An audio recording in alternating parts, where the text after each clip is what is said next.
Hi guys, today I'll be showing you how I achieved this look, the behind the scene of this particular set. So you have to sit back and relax.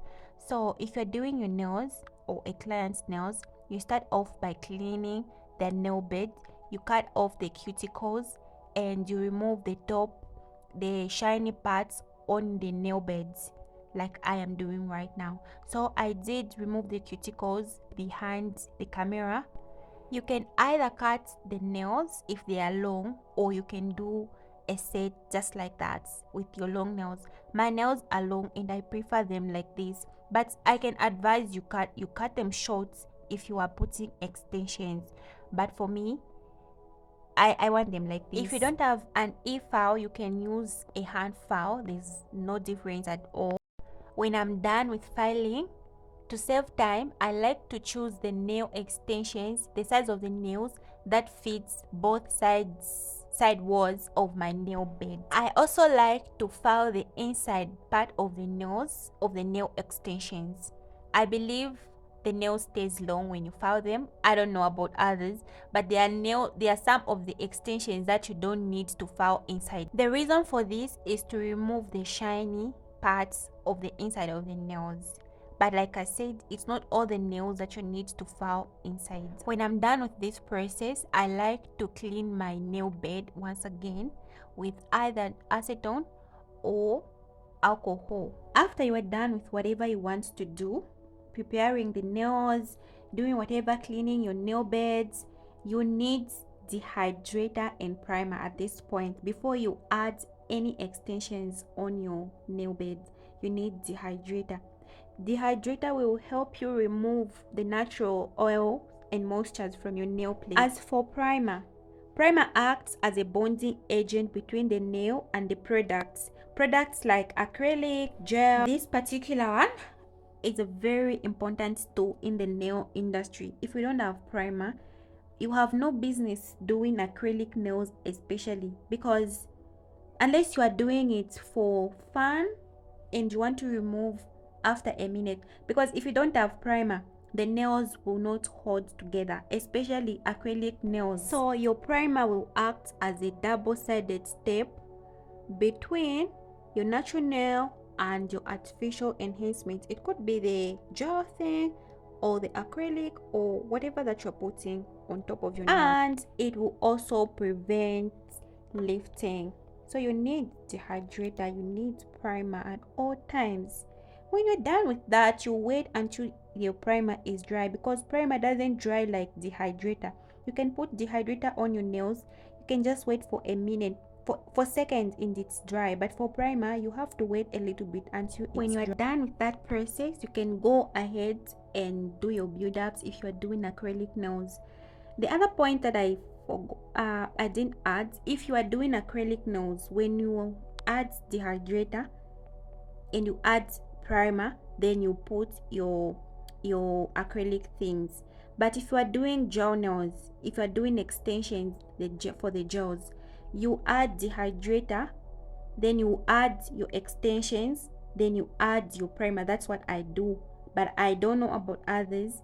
I can still learn from others. So off camera, I did put my nails, filed them, shaped them, and buffed them, and this is the shape that I wanted. So I decided to rubber-based nails, and this is the shade of pink I wanted. By the way, doing your own nails is not easy. I don't know about others. For me, it's not easy, where I have to do my left hand side, also do my right. The right hand side, it's easy to do the left hand side using the right, but using the left to the right, it's not easy.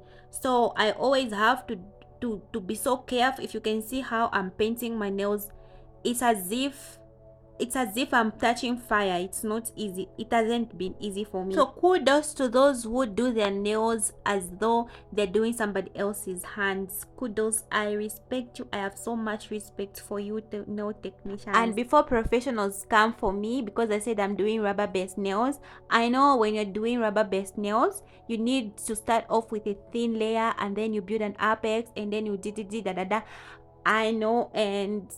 I know, but I'm sorry, nobody's paying me for these nails. We move.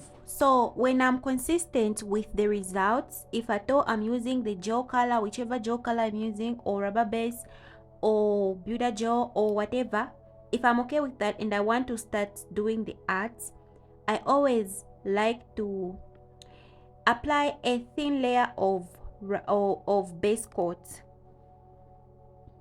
With base coat, I feel like it's easy for me to wipe whenever I make a mistake. If I want to start creating an art, it's easy for me to start over. It's easy for me to rub and start over whenever I make a mistake. That's the reason why I do add a thin layer to protect the colored insides. You don't need to do all the hacks you see on the internet. Some of them are not correct. So if it doesn't work for you, you can do something else. As long as it's safe for your nails, it's safe for your skin, you can either do it or don't do it. I also use this hack whenever I'm using chrome designs, because if I don't use this one, my chrome start to fade or something like. So if I protect it with this base, then I go ahead and put top coat afterwards, it will stay for a long time. So whatever works for you, but nail care is very important. You need to do what is safe for your skin. You don't have to go all the way. So I wanted to do this ombre, and I didn't want to use the brush because it was going to take hours for me. By the way, I was doing these nails in the middle of the night, so I was trying to finish as fast as I can so I can sleep. So I decided to go for the airbrush. I'm not a goat when it comes to using an airbrush. I always struggle. I have tried to be perfect, but you cannot just be perfect. These things you need to learn. I mean, it's a process. So at the end of the day, I still get the work done. It has to come out perfect. So but if I'm being honest, I'll always choose an airbrush over an ombre brush. I don't like an ombre brush. I can use a foam or just the airbrush is very okay for me. It's so fast and not easy to use, but it's fast. This was a freestyle. I didn't have an inspo picture, so I was just doing whatever was coming to my mind. But one thing I'm sure of is I love black on my nails, so I had to make sure there's black, because of late I've been doing black nails only. For some reason, black looks good on me. So art is my favorite part of the nails. Art is my favorite part of doing nails. I don't like filing. I like to build. When I'm doing acrylic nails, I love the process of building up, but I don't like other things like soak off. Oh my god, it's my least favorite. Anyways, this was the finished look and I really loved these nails. Unfortunately, I removed them, I think after 2 weeks, so they didn't stay for a long time. Again, I don't see a reason to stay with overgrown nails when I can do a new set every after 2 to 3 weeks. Duh! From me to you, it's all love and positivity. Until next time, bye!